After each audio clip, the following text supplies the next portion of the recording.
What makes a question a question? That's actually a more difficult question than you might think. Because you might say, oh, a question mark. Because what else would it be doing other than marking a question? And that's a fair answer, but to that I would say, have you ever been in class and raised your hand like, excuse me, can I go to the bathroom? And your teacher was like, I don't know, can you?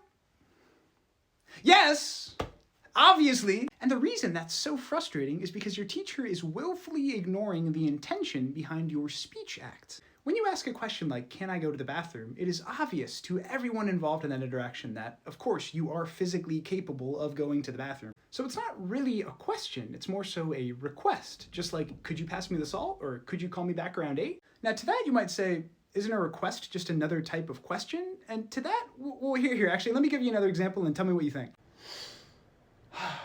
Is it a beautiful day or what? Now, am I really asking you if it's a beautiful day?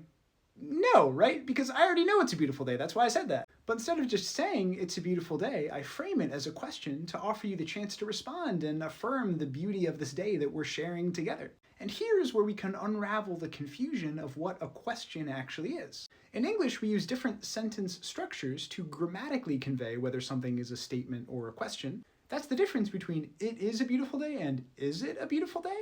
And these structural differences are what we call clause types. In fact, if you want to get really technical about it, we could say this is a declarative clause and this is an interrogative clause. And all that means is that these are the go-to structures that we use in English for a statement and a question, respectively. And we can actually add a few more to this list too, like, look at the beautiful day, or whoa, what a beautiful day it is. So going off of these structures, we could just say a question is an interrogative clause and keep it at that. But as we've seen, the way you structure your sentence doesn't always match what you're actually trying to do with your sentence. Try listening to these next few examples and see if you can tell what each sentence is actually doing. It's really cold today. Hey, so I heard you got a new job. Hey, so if you could unshrink yourself, that would be great.